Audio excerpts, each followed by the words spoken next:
Satu. Assalamualaikum warahmatullahi wabarakatuh, Bapak Ibu Guru S1 Sumber. Waalaikumsalam warahmatullahi wabarakatuh. Alhamdulillahirrahmanirrahim. Terdahulu saya ucapkan terima kasih kepada Ibu Guru S1 Sumber yang telah datang sempat hadir di sini dalam diskusi aksi nyata modul 1.4.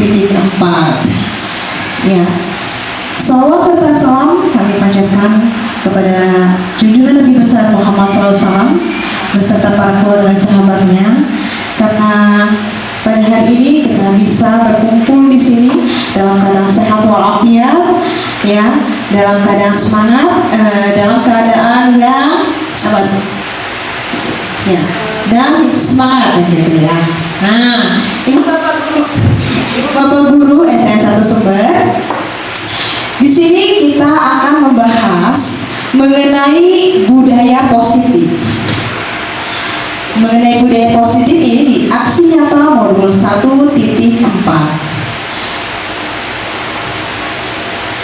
Nah, perkenalkan, saya adalah calon penggerak Angkatan 11 Kabupaten Cirebon, Provinsi Jawa Barat. Saya akan membahas tentang budaya positif.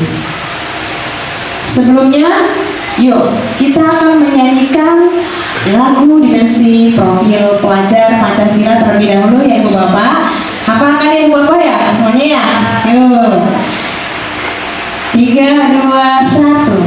Pelajar Pancasila beriman dan bertakwa pada Tuhan Yang Esa dan berakhlak mulia, berkebinekaan global, gotong royong mandiri, kreatif dan bernalar kritis. Satu kali lagi boleh? Ya, dengan temukan yang lebih semangat lagi ya.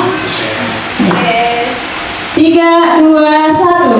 Pelajar Pancasila beriman dan bertakwa pada Tuhan Yang Esa dan berakhlak mulia, berkebinekaan global, gotong royong mandiri, kreatif dan bernalar kritis. Terima kasih Bu Bapak Guru S1 Sumber. Ya, tentunya Ibu Bapak mengetahui dan sudah menerapkan budaya positif di kelas masing-masing ya. Sudah kan Bapak ya? Ya, budaya positif ini pun sudah dicanangkan di sekolah kita, terutama ya S1 Sumber ya Ibu Bapak. Nah, mengenai budaya positif kita akan membahas di sini apa itu yang dimaksud dengan budaya positif dan terdiri dari apa saja budaya positif itu.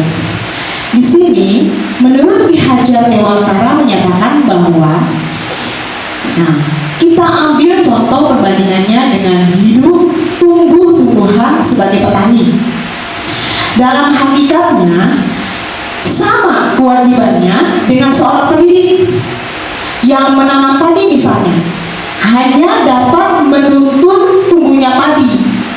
Ia dapat memperbaiki kondisi tanah, memelihara tanaman padi, memberi pupuk dan air, membasmi ulat-ulat dan jamur-jamur yang mengganggu hidup tanaman padi dan lain sebagainya.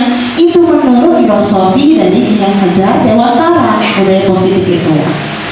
Dari filosofi Ki Hajar Dewantara dimaksud, berarti bagaimana budaya positif? Nah, budaya positif di sini akan dijabarkan beberapa seperti ada disiplin positif, nilai-nilai kebajikan universal, adanya teori motivasi, hukuman dan penghargaan, restitusi. Ada juga di sini budaya positif mengenai keyakinan kelas, kebutuhan dasar, dan dunia berkualitas restitusi, Dan juga ada 5 posisi kontrol restitusi, segitiga restitusi. Di situ termasuk hal-hal yang harus kita bahas di budaya positif. Nah, Ibu Bapak, mengenai tadi bahwa makna disiplin menurut Ki Hajar Dewantara, menurut filosofi yang tadi menyatakan bahwa untuk mencapai kemerdekaan atau dalam konteks pendidikan kita saat ini, untuk menciptakan murid yang merdeka, syarat utamanya apa? Apa Ibu? Adalah harus adanya disiplin yang kuat. Betul. Disiplin yang dimaksud itu apa? Itu dia. Disiplin di diri yang memiliki motivasi internal. Jika kita tidak memiliki motivasi internal, Ibu Bapak, maka kita memerlukan pihak lain untuk mendisiplinkan kita. Nah, atau motivasi eksternal, karena berasal dari luar, bukan dari dalam diri kita sendiri. Ini menurut teori Diane menyatakan bahwa arti kata disiplin berasal dari bahasa Latin yang artinya belajar. Kata disiplin juga berasal dari akar kata yang sama dengan disiplin. Disiplin ya, disiplin atau murid pengikut. Disiplin diri dapat membuat seseorang menggali potensinya menuju ke sebuah tujuan, sesuatu yang dihargai dan bermakna. Jadi disiplin di sini juga mempelajari bagaimana cara kita mengontrol diri, bagaimana sih kita menguasai diri untuk memiliki tindakan yang mengacu pada nilai-nilai yang dihargai. Begitu Bapak Guru. Artinya kalau kita sudah mendisiplinkan siswa, tentunya kita harus tahu dulu dari dasar disiplin itu apa. Seperti itu Bapak ya. Lanjut. Nah, kita akan mengenai nilai-nilai kebajikan universal. Di budaya positif juga dibahas tema ini, yaitu nilai-nilai kebajikan universal. Apa yang dimaksud? Nilai-nilai kebajikan universal ini adalah sifat-sifat positif manusia yang merupakan tujuan mulia yang ingin dicapai di setiap individu. Nilai-nilai tersebut itu bersifat universal dan lintas bahasa. Ada suku, bahasa, agama, ya. Jadi setiap perilaku atau perbuatan memiliki suatu tujuan. Ini diperkuat lagi menurut teori Julian Glaser pada teori kontrol ya. Dengan mengaitkan nilai-nilai kebajikan yang diyakini, seseorang itu maka motivasi intrinsiknya akan terbangun sehingga menggerakkan motivasi dalam untuk dapat mencapai tujuan mulia yang diinginkan. Nah, berhubungan dengan motivasi ya, kemudian motivasi kita untuk mendisiplinkan siswa pasti ada kan Bu ya? Apa? Kita ada tujuannya, kenapa kita mendisiplinkan siswa? Untuk apa sih? Seperti itu. Bahkan di diri kita aja bagaimana untuk mendisiplinkan diri sendiri. Kalau kita mendisiplinkan siswa, terutamanya kan harus mulai dari diri sendiri. Disiplinkan kita dulu, baru bisa mendisiplinkan murid kita. Disiplin atau budaya positif, lanjut adanya juga menjabarkan hukuman, konsekuensi, dan restitusi. Dari ketiga kata ini, kita akan mengetahui apa yang ada dalam hukuman, konsekuensi, dan restitusi. Yuk, mari kita jabarkan bersama-sama. Nah, di sini ada sebuah kata hukuman. Menurut kita hukuman yang standar saja adalah suatu apa Ibu barangkali? Kalau Ibu tahu misalnya hukuman itu dari kata Ibu apa yang teringat? Sesuatu yang apa? Balasan, kesalahan. Nah, seperti itu.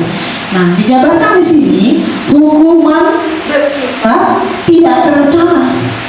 Kalau hukuman itu tidak terencana atau tiba-tiba.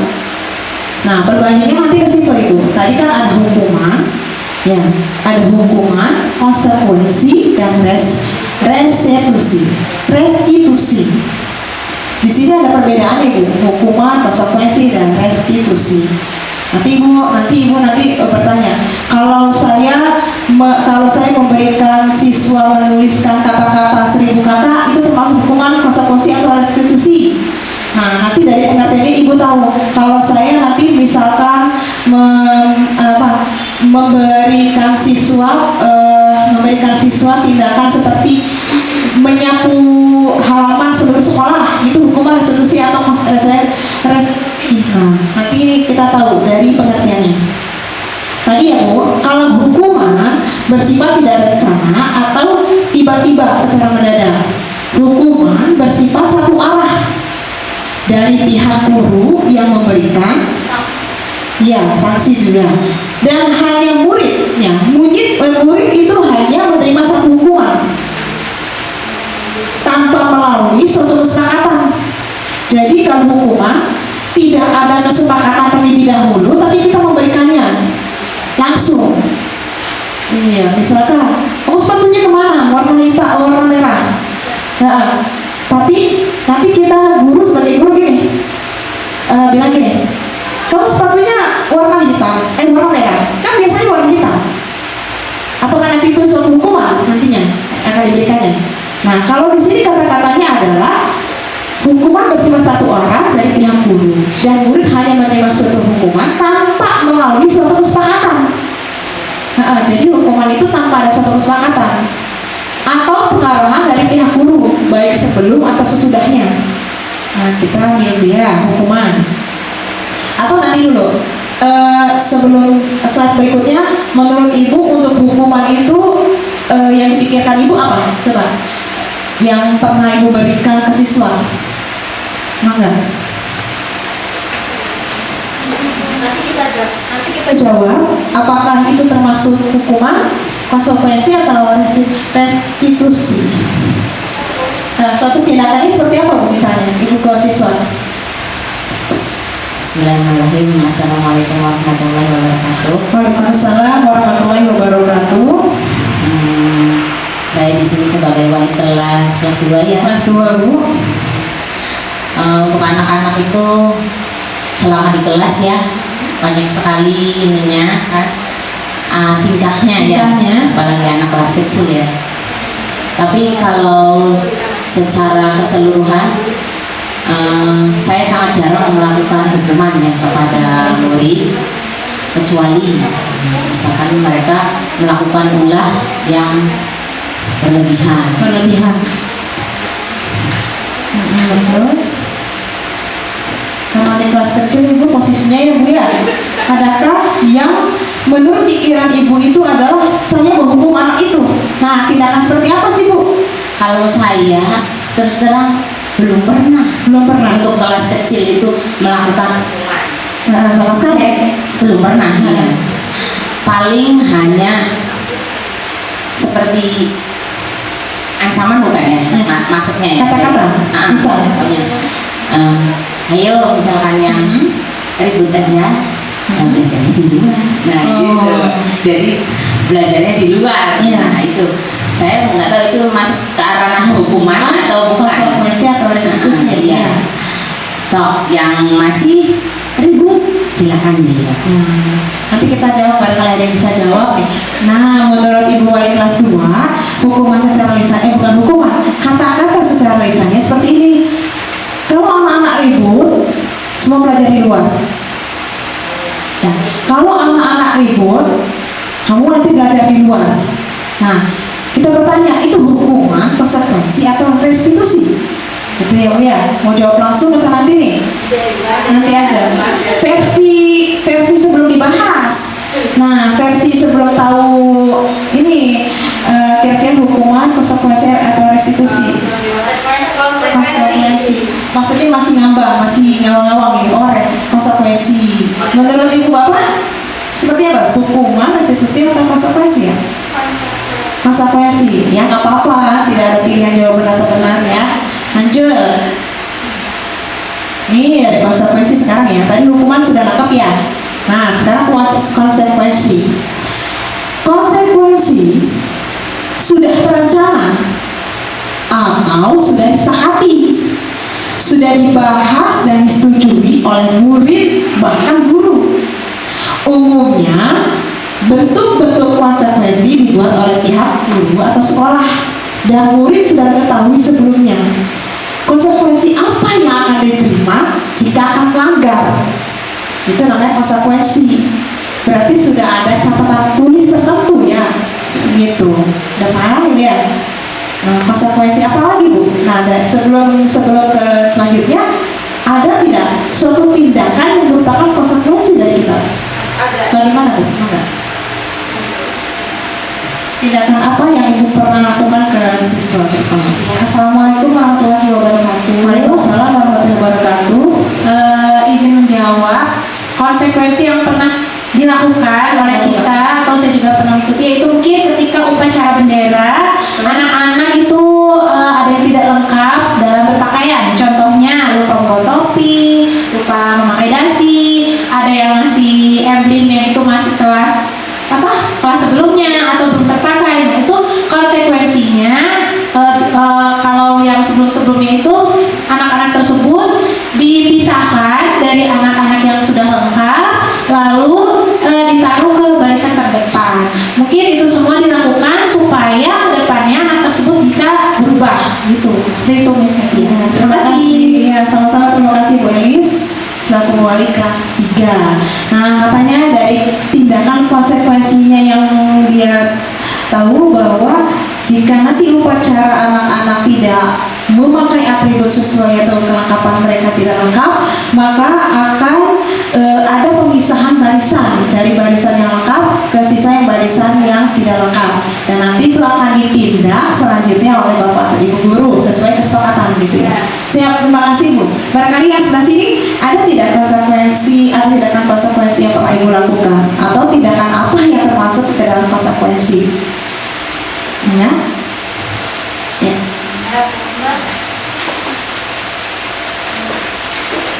Silakan Pak Rahmat. Ya, bismillah. Assalamualaikum warahmatullahi wabarakatuh. Waalaikumsalam warahmatullahi wabarakatuh. Sebelumnya saya pernah melakukan konsekuensi terhadap kelas 4 sebelumnya itu. Saya mengatakan kepada mereka untuk yang tidak mengerjakan PR, kalau tidak mengerjakan PR nanti akan membersihkan WC siswa seperti itu. WC-nya ada berapa Pak? WC-nya ada 2.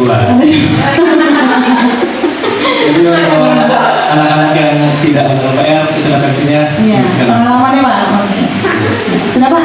Sudah. Ya. Terima kasih Pak Rahmat dan kesepakatan. Konsekuensi yang Pak Rahmat pernah lakukan yaitu pada saat siswanya tidak mengerjakan PR di kelasnya beliau, maka anak-anak akan diberikan suatu sanksi, yaitu berupa membersihkan kamar mandi ya Pak ya, WC ya Pak ya, sesuai yang sudah tercatat gitu Pak.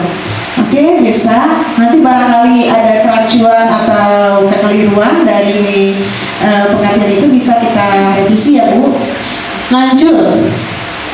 Nah, restitusi. Dari kata restitusi adalah proses menciptakan kondisi bagi murid untuk memperbaiki kesalahan mereka, sehingga mereka bisa kembali pada kelompok mereka dengan karakter lebih kuat. Itu menurut teori Gosen.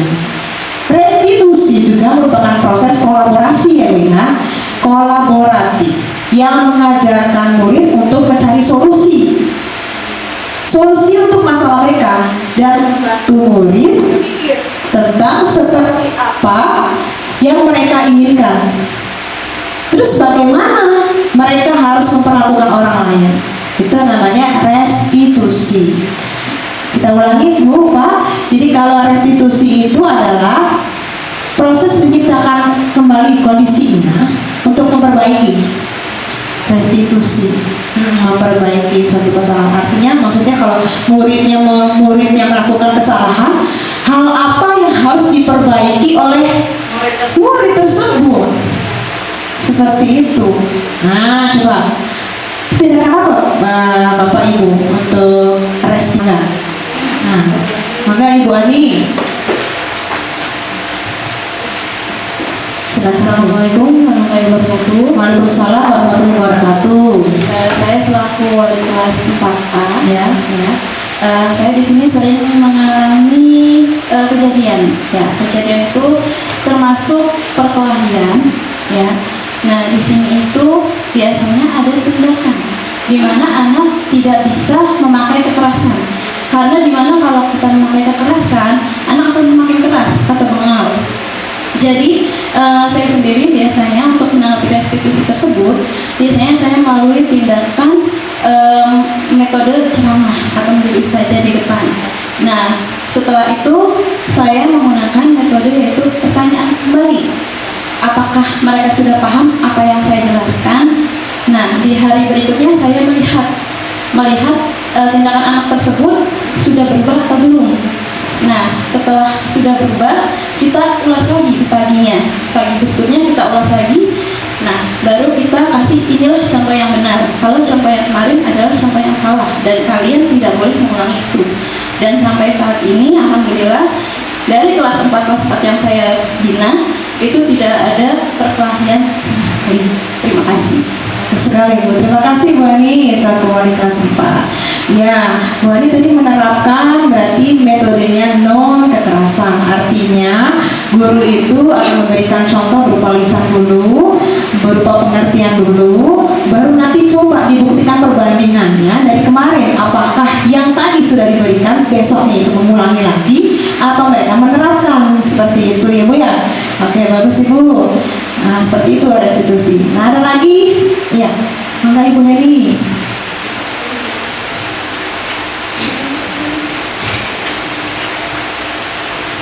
Bismillahirrahmanirrahim. Assalamualaikum warahmatullahi wabarakatuh. Waalaikumsalam warahmatullahi wabarakatuh. Sekedar contoh untuk restitusi mungkin ya, kita untuk menerapkan misalkan contohnya ada anak yang sering sekali datang terlambat. Nah ketika anak itu datang terlambat, kita tanyakan apa yang menyebabkan Anda terlambat setiap hari dan lebih dari 1 hari. Nah dari situ kita gali anak tersebut, oh yang menyebabkan saya itu gini loh Bu, A, B, C. Nah jadi solusinya seperti apa ke depannya biar kamu besok tidak bisa terlambat lagi, tidak terlambat lagi. Dan dari sana anak itu bisa mencari, oh iya saya harus seperti ini dengan kondisi saya seperti ini, saya harus seperti ini dengan kondisi saya seperti ini agar besok saya tidak lagi datang terlambat gitu. Untuk menerapkan tadi ya yang ketika anak itu sering kan kita nanti kalau datang terlambat lagi dihukum apa dikasih sanksi. Nah itu sebenarnya tidak bisa menjadikan anak tersebut jadi datang lebih awal, tapi justru menggali lagi apa sih yang menyebabkan saya datang terlambat tuh di mana letaknya, dan dari situ anak tersebut bisa mencari solusinya sendiri dari permasalahannya dia dan akan menerapkannya di hari berikutnya seperti tadi. Itu menurut saya ada contoh dari resiko yang diberikan kepada anak didik kita gitu. Terima kasih. Assalamualaikum warahmatullahi wabarakatuh. Bagus sekali Ibu Heni, betul sekali ya Bu. Sebagai tambahan yang lain-lain, benar ya Bu ya, bahwa memang suatu hukuman ada yang berakibat ya, ada yang berakibat positif maupun akibat negatif. Namun kalau kita menggali penyebab dari apa yang dilakukan anak itu, terus anak itu akan berpikir dari sebab saya apa yang harus kita tangani, solusi apa untuk saya, mereka akan berkaca sendiri. Kita juga akan memberikan kebebasan kepada mereka, solusi apa yang kamu inginkan, seperti itu ya Bu ya. Nah nanti akan menjadi suatu kesepakatan ya Bu ya, dan nanti suatu menjadi perbaikan, betul ya Bu ya. Ya kayak begitu Ibu Bapak. Nah itu dia dari budaya positif. Tadi tertuang ada hukuman, konsekuensi, ada restitusi. Ternyata 3 kata itu memiliki perbedaan yang sangat signifikan ya Bu ya. Jadi bukan berarti saya habis memberi hukuman kepada anak, suruh gimana ya, mengerjakan PR. Padahal itu kan misalnya yang mengerti memang ibu sudah menuliskan peraturan tidak, kalau mengerjakan tidak mengerjakan harus kasih seperti itu. Iya saya tulis, nah itu berarti bukan hukuman, itu namanya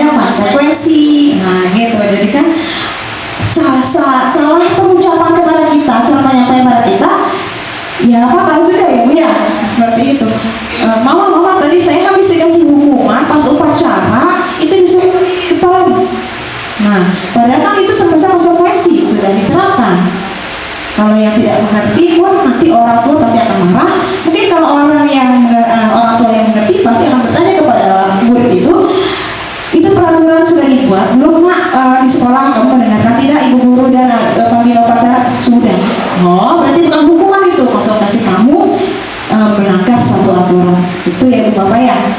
Oke, yuk kita ke selanjutnya. Dari budaya positif kita akan beralih ke kebutuhan dasar manusia. Nah, di kebutuhan dasar manusia terdiri dari beberapa. Yang pertama di sini ada kebutuhan bertahan hidup. Kebutuhan bertahan hidup atau survival adalah kebutuhan yang bersifat fisiologis untuk bertahan hidup.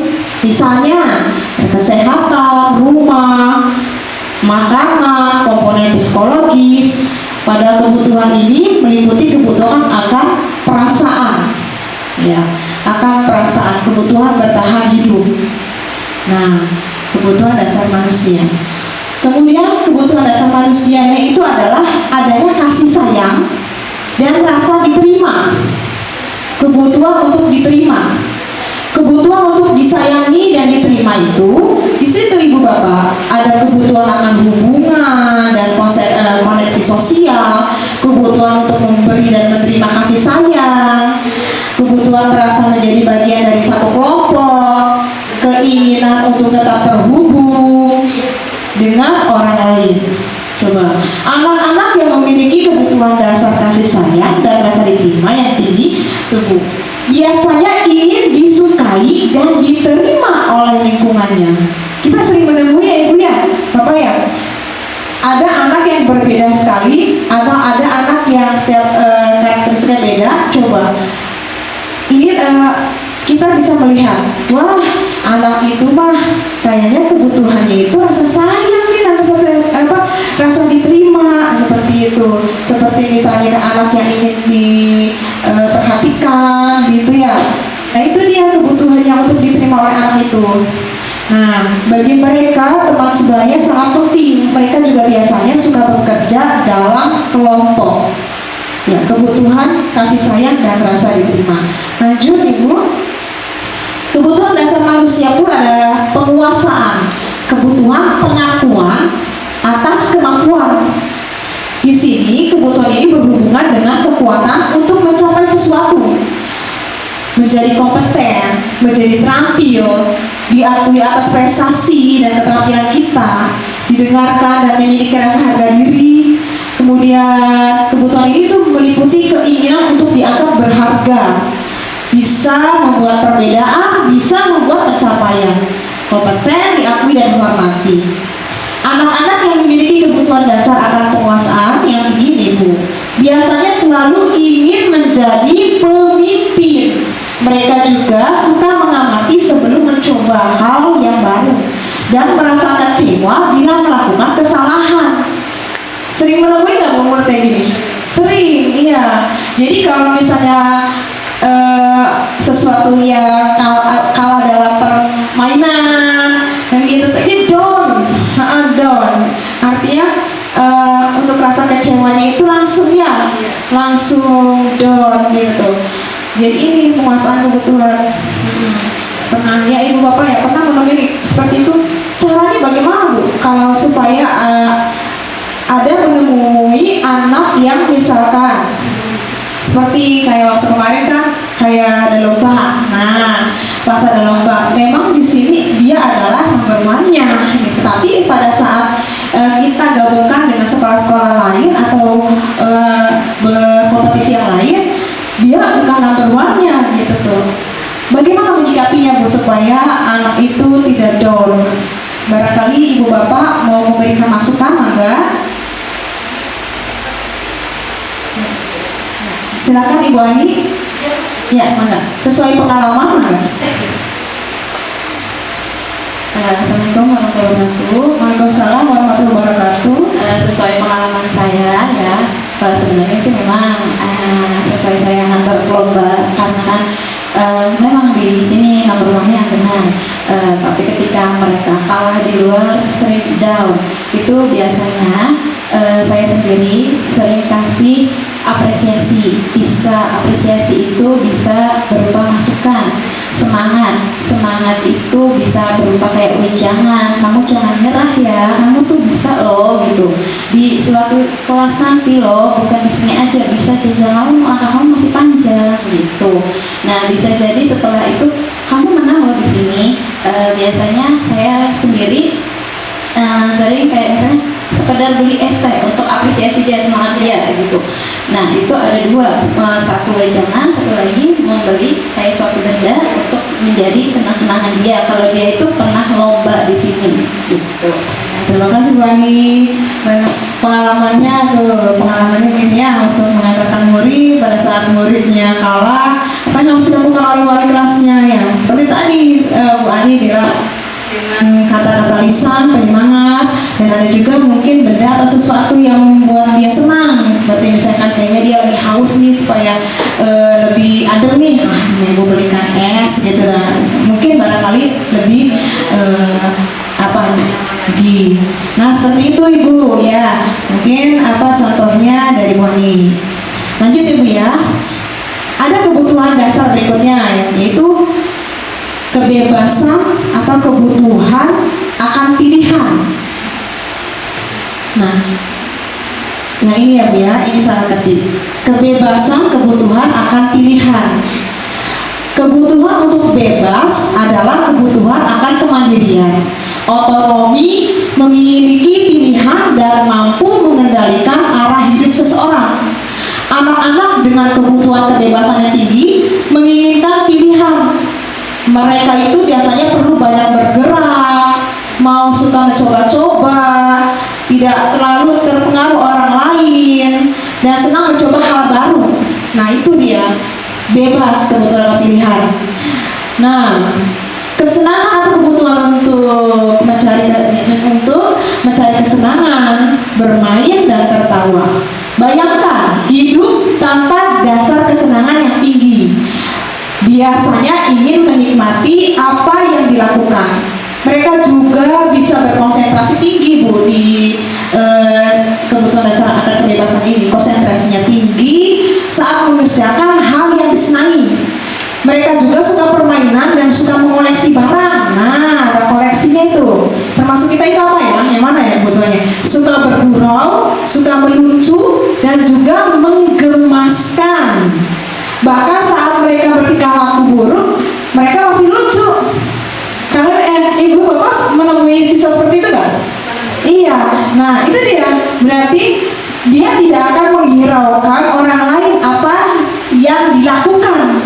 Yang penting dia yang inginkan yang terjadi. Bahkan saya juga pernah yang menemukan bahkan dia itu melakukan ulah, namun terlihat lucu gitu loh. Dan kita tidak bisa marah jadinya. Nah itu dia Bu. Jadi anak yang memiliki kebutuhan dasar manusia akan kebebasan. Seperti itu. Ya, yang terakhir dari budaya positif itu kita akan mengetahui segitiga restitusi. Di segitiga restitusi di sini akan menstabilkan identitas untuk membuat anak yang merasa gagal karena berbuat salah menjadi positif terhadap dirinya. Bagaimana caranya Bu? Jadi gini, jadi anak itu merasa gagal karena berbuat salah, tetapi kita menjadikan kegagalan itu menjadi positif bagi anak itu. Pembelajaran. Ada contoh tindakan yang Ibu sudah pernah lakukan nggak Bu? Dari kata menstabilkan identitas untuk membuat anak yang merasa gagal karena berbuat salah, tapi dari kegagalan anak itu kita buat menjadi positif bagi dirinya, dan dia pun nanti dari kegagalan itu akan terpacu karena akan menjadi positif. Nah seperti apa sih Bu tindakan atau contohnya Bu? Bapak barangkali mau satu contoh mangga? Ya, mangga. Saya dari kelas 4, kelas 4 ya, seringkali menemukan banyak sekali yang kegagalan ya. Mulai dari pembelajaran ya, ada yang antusiasnya tinggi, yaitu misalnya matematika, dia antusias tinggi sekali gitu kan. Tapi ketika dia diadu tanding atau itu gitu ya. Nah, dia tuh down, langsung kalah gitu kan. Nah, tapi dari situ kita kan kasih masukan gitu ya. Jadi dia itu menjadi kayak dirinya sendiri. Saya tuh tidak harus di matematika, saya tuh bisa dalam berbagai bidang gitu ya. Contohnya yang mewakili lomba kemarin yaitu lomba aksara Sunda. Ya, jadi ketika dia gagal di matematika, saya kasih asupan yang lain. Nah, jadi dia positifnya ke aksara Sunda, meskipun orang tuanya awalnya tidak setuju, tapi karena saya membuktikan anak ibu mampu, anak ibu bisa di sini, anak ibu sanggup untuk melakukan ini, dan dia mendapat juara harapan, dan itu orang tuanya berterima kasih, gitu kan. Nah, itu melalui contoh pembelajaran. Ada lagi yang melalui contoh tindakan. Misalnya dia setelah mukul orang di kelas 4 kan, ada yang mukul orang atau jelalin orang, pasti ada gitu. Nah, itu kan sering biasanya saya secara nggak langsung, kamu kenapa gitu melakukan itu, seperti apa kamu kurang kasih sayang di rumah gitu kan, atau kamu kesal kamu diungkapkan di sekolah gitu. Nah, dari situ dia menjelaskan segala macam. Nah, setelah menjelaskan, dia akhirnya dikasih masukan pelan, sedikit demi sedikit, akhirnya anak itu tidak melakukan tindakan itu gitu. Tapi ya kita nggak tahu ya, karena itu kan setelah selama wali kelasnya kita, tapi kita nggak tahu nanti setelah wali kelas yang lain itu seperti apa. Itu baik lagi kepada wali kelas masing-masing. Terima kasih Bu Ani, betul sekali.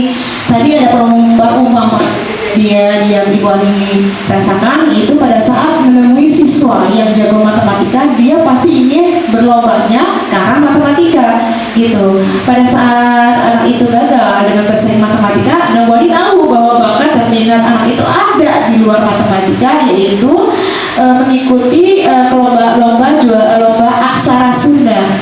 Ya, aksara Sunda, dan kemudian anak itu jadi juara. Nah, yang anak itu rasakan ya pasti akan bahagia. Nah, itu dia, gagal menjadi suatu positif, kegagalan menjadi suatu kemenangan, seperti itu. Itu dalam pembelajaran. Iya, benar Bu. Nah, seperti itu. Berarti contohnya cuma Bu Ani dulu ya. Nah, kemudian validasi kebutuhan. Validasi kebutuhan ini membantu murid mengenali kebutuhan dasar yang ingin dipenuhi kita ketika melakukan kesalahan. Tuh, validasi kebutuhan. Pada dasarnya, setiap tindakan manusia tujuannya adalah memenuhi kebutuhan dasar yang tadi. Pada dasarnya ada kebutuhan dasar penguasaan, kebebasan, kasih sayang diterima, kesenangan, atau bertahan hidup. Seperti itu. Dari segi 3 institusi, baru kita ke validasi kebutuhan. Nah, dari sini validasi kebutuhan, ada yang mau bertanya Ibu? Iya, jadi kalau validasi kebutuhan itu dasarnya tindakan manusia ya Bu ya, yang tujuannya tadi. Nah, di validasi kebutuhan tadi. Nah, yang terakhir, menanyakan keyakinan.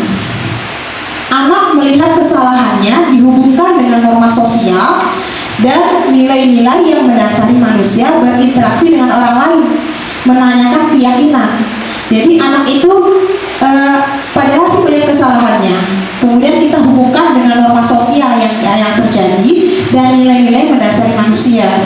Jadi seperti yang Bu Heni tadi utarakan, bahwa sesuatu yang salah dari anak belum tentu langsung diberi hukuman lalu dia menyadari. Bagaimana kalau tindakan selanjutnya adalah kita sebagai guru menanyakan dulu keyakinan dari anak tersebut. Kesalahan yang dilakukan, apa yang harus dia lakukan untuk solusi yang terbaik dia, bukan solusi yang terbaik dari kita.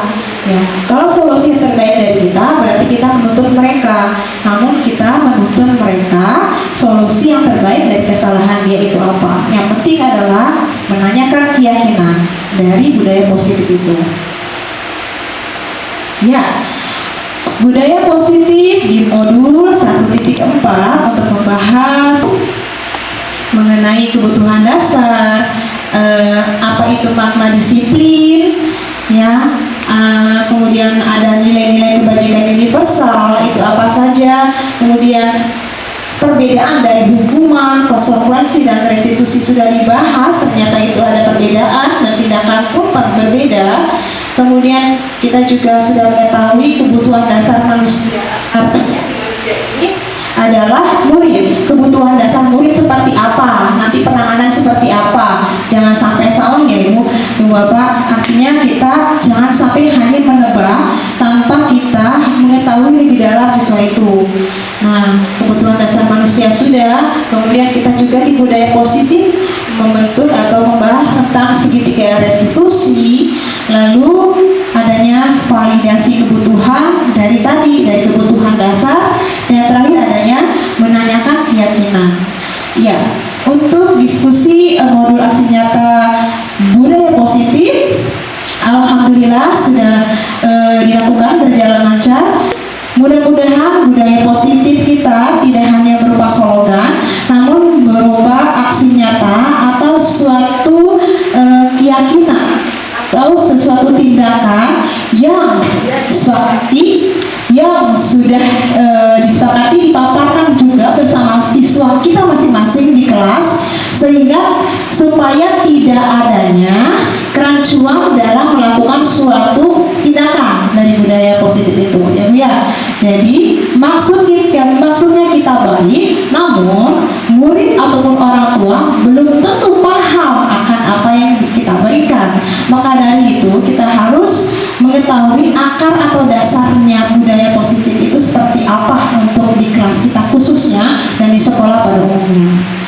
Ya, semoga diskusi hari ini bermanfaat untuk kita semua. Mohon maaf apabila ada salah kata dari saya.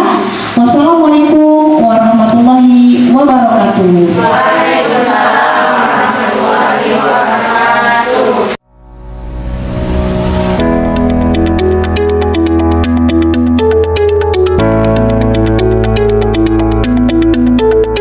Ya, tadi kita sudah berdoa ya. Nah, di pagi hari ini kalian masih ingat tugasnya apa? Kita akan membuat apa? Pegang tangan. Tapi sebelum itu misalnya akan absen.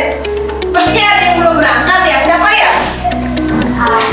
Agis. Udah nanti kita tunggu ya. Barangkali Agis datang atau tidak, karena di berita orang banyak belum datang. Oh, Waalaikumsalam. Masuk.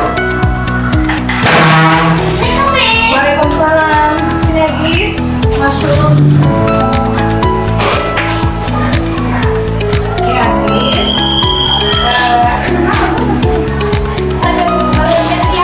Sudah. Nanti kamu duduk dulu mengikuti pembelajaran. Dan istirahat. Ibu ya. Stop dulu. Agis, tahukah kamu Miss Eti panggil Agis? Tahu Miss, karena saya terlambat Iya. Tadi Agis terlambat. Sekolah jam berapa? jam 7.30 Miss. Jam 7. Nah, apakah Agis tahu sekolah itu masuk jam berapa, Nak?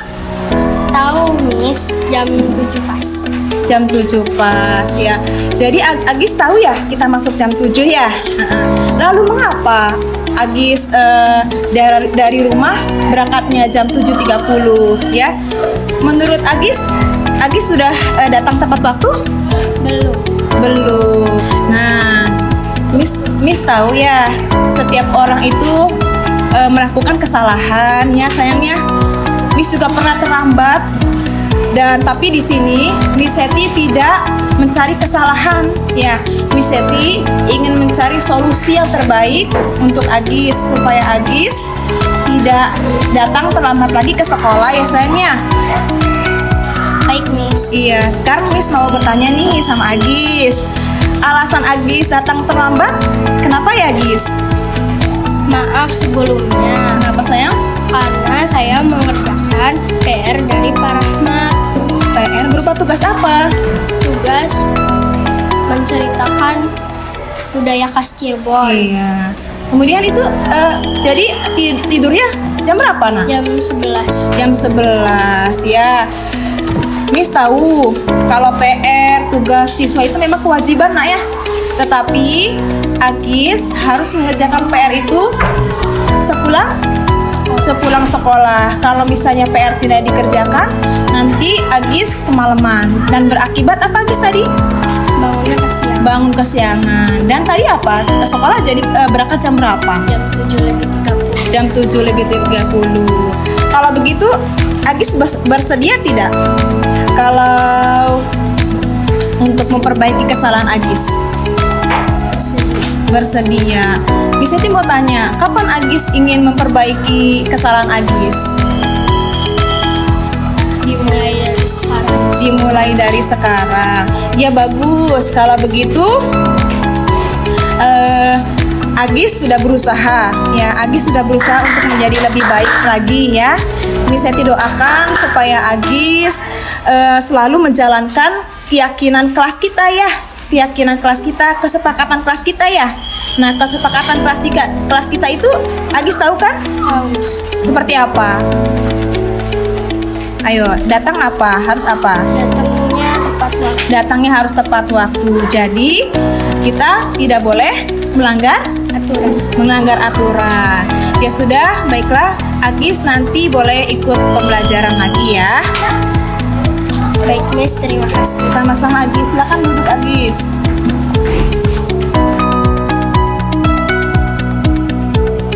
Assalamualaikum warahmatullahi wabarakatuh.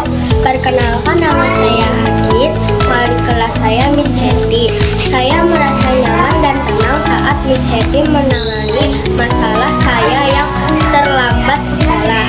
Saya mendapat solusi dari Miss Hetty. Terima kasih Miss Hetty atas